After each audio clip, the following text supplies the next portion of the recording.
দীর্ঘ ৩ বছর টালবাহানার পর অবশেষে সুপ্রিম কোর্টের অ্যাডভান্স লিস্টে পৌঁছে গেছে কিন্তু পশ্চিমবঙ্গের ডিএ মামলার শুনানি। তো এটা দেখে প্রত্যেক সরকারি কর্মচারী পশ্চিমবঙ্গের যারা রাজ্য সরকারের আন্ডারে চাকরি করে তারা কিন্তু প্রত্যেকেই আশায় বুক বেঁধেছেন। এবার নিশ্চয়ই তাহলে ডিএ মামলার শুনানি হবে। তো আজকের ভিডিওতে আমরা কিন্তু এসব সম্পর্কে বিস্তারিত আলোচনা করব। এই অ্যাডভান্স লিস্ট কি, এর থেকে কিভাবে শুনানি সম্ভব, না আবার সেই তারিখের খপ্পরে ডিএ মামলা পড়ে যাবে। অর্থাৎ আমরা 2022 সালের মে মাসে যখন রাজ্য সরকার সুপ্রিম কোর্টে কেস করে, অর্থাৎ তারপর থেকেই কিন্তু ডিএ মামলার শুনানি দীর্ঘদিন ধরে বিভিন্ন টালবাহনায় কিন্তু পিছিয়ে পড়ে গেছে। অবশেষে 25 মার্চ কিন্তু সুপ্রিম কোর্টের অ্যাডভান্স লিস্টে তার শুনানির দিনক্ষণ ধার্য হয়েছে। আমরা কিন্তু এ বিষয়ে বিস্তর আলোচনা করব। যদি আপনি চ্যানেলে নতুন হয়ে থাকেন অবশ্যই কিন্তু চ্যানেল সাবস্ক্রাইব করে নেবেন, আর যদি ভিডিও ভালো লেগে অবশ্যই লাইক করবেন, শেয়ার করবেন, কমেন্ট করবেন। তো দেখুন, এটা হচ্ছে 13ই মার্চ। ওকে, তো আজকের এই যে ব্যাপারটা, তো প্রথম জেনে নেওয়া যাক এই যে ডিএ মামলাটি বেনেছে। ডিএ কেন দেওয়া হয়? কারণ আমরা মুদ্রাস্ফীতি বলে একটা টার্ম জানি, যেটা আমরা ইংরেজিতে ইনফ্লেশন বলে থাকি। কারণ এখানে হচ্ছে বহু কর্পোরেট সংস্থার স্বার্থে স্বেচ্ছা ব্যর্থতার কারণে দিনের পর দিন কী হচ্ছে, দ্রব্যমূল্যের বৃদ্ধি ঘটে, টাকার দাম কমে যায়, এবং এটাকে আমরা অর্থনীতির ভাষায় মুদ্রাস্ফীতি বলে থাকি। তো এই মুদ্রাস্ফীতির কারণে কি হচ্ছে, বহু কর্মচারী শ্রমিক এদের প্রকৃত মজুরি বেতনের অবক্ষয় ঘটে, এবং এই ক্ষতিপূরণটা অর্থাৎ তাদের যাতে আবার পূর্ব অবস্থায় ফিরিয়ে আনা যায়, যার কারণে এই মুদ্রাস্ফীতির হারেই তাদের কিন্তু ক্ষতিপূরণ দেওয়া হয়, যেটা আমরা ডিয়ারনেস অ্যালাউন্স বলে জানি। কিন্তু বর্তমানে পশ্চিমবঙ্গের সরকারি কর্মচারী 14% ডিএ পাচ্ছেন, এবং সেই তুলনায় এই 4% এপ্রিল মাস থেকে যোগ করার পর 14% হারে ডিএ পাচ্ছেন। অন্যদিকে কেন্দ্রীয় সরকারের কর্মচারীরা 53% ডিএ পাচ্ছেন।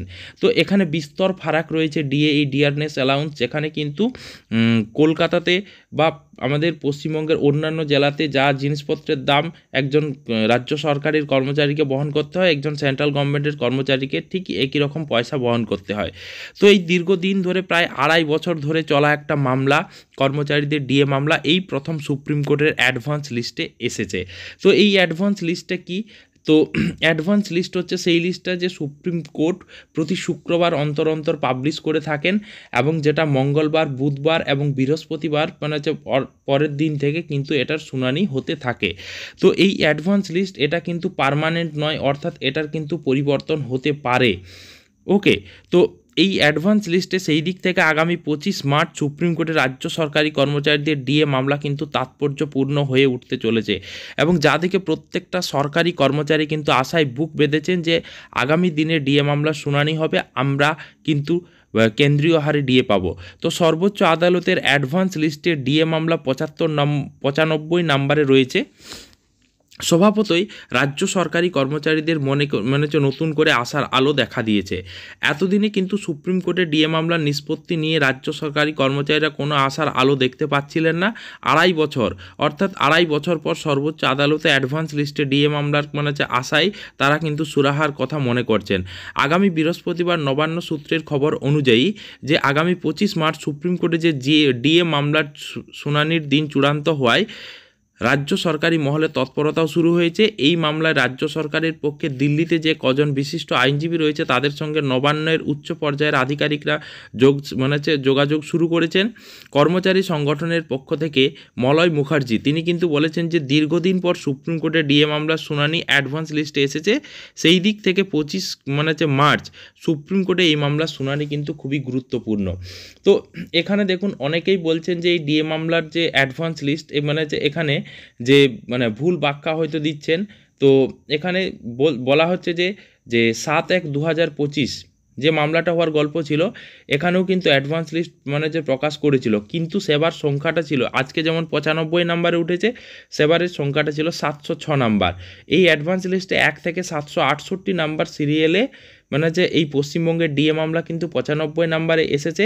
ফাইনাল কজ লিস্ট এখনও কিন্তু প্রিপেয়ার্ড হয়নি, অর্থাৎ এটা বেরিয়ে যেতেও পারে আবার থাকতেও পারে। এটাই বললাম যে আমি চূড়ান্ত নয়, কিন্তু কাজেই যে কজ লিস্টে সিরিয়াল নাম্বার সহ অন্যান্য বিস্তারিত কিছুদিনের মধ্যেই আপনারা জেনে যাবেন।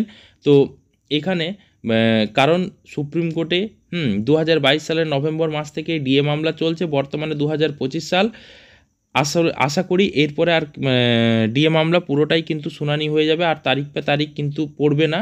কারণ এই চলতি মাসের যে ডিএ মামলা, কারণ পশ্চিমবঙ্গের মাননীয় মুখ্যমন্ত্রী ক্ষমতায় আসার পূর্বে তিনি কিন্তু বলেছেন যে আমি যদি ক্ষমতায় আসি, দ্যাট মিন্স তৃণমূল ক্ষমতায় এলে তারা কিন্তু কেন্দ্রীয় হারে ডিএ প্রদান করবেন। কিন্তু ক্ষমতায় আসার পরেই তার কিন্তু বিরূপ চেহারা লক্ষ্য করেন পশ্চিমবঙ্গবাসী।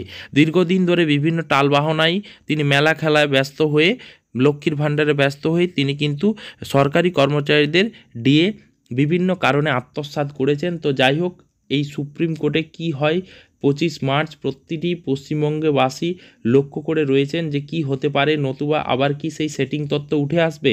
তো যাই হোক, আমরা লক্ষ্য করব, কারণ 14 বার ডিএ মামলার শুনানি যে পিছিয়ে গেছে সুপ্রিম কোর্টে, কোনো সুরাহা হয়নি। প্রত্যেকটা সরকারি কর্মচারীর মনে কিন্তু সেই সেটিং তত্ত্ব একটা প্রশ্ন, বিরাট ছাপ দেখা গিয়েছে। তো যাই হোক, আগামী 25 মার্চ সুপ্রিম কোর্টের অ্যাডভান্স লিস্টে কিন্তু পশ্চিমবঙ্গের ডিএ মামলা উঠে এসেছে। তো সুতরাং আশা করি এটা আর বাদ যাবে না, কারণ পশ্চিমবঙ্গের কর্মচারীদের এটা দীর্ঘদিনের দাবি। তো আশা করি এই ডিএ মামলা কিন্তু 25 মার্চ একটা শুনানি হবে এবং একটা কিন্তু সঠিক তথ্য আমরা হাতে পাবো। তো যাই হোক, 25 মার্চ কী হবে বা তার আগে যদি কজ লিস্টে, ম্যান কজ লিস্টে আসে সুপ্রিম কোর্টের লিস্টে, তাহলে অবশ্যই সেটা নিয়ে আলোচনা করা হবে। যদি আপনি চ্যানেলে নতুন হয়ে থাকেন, অবশ্যই কিন্তু চ্যানেলটা সাবস্ক্রাইব করে নেবেন। আর এই ধরনের নিত্য নতুন আপডেট পেতে অবশ্যই পাশে থাকা যে বেল আইকনটি প্রেস করে সাবস্ক্রাইব করে একটা লাইক দিয়ে দেবেন। Thank you.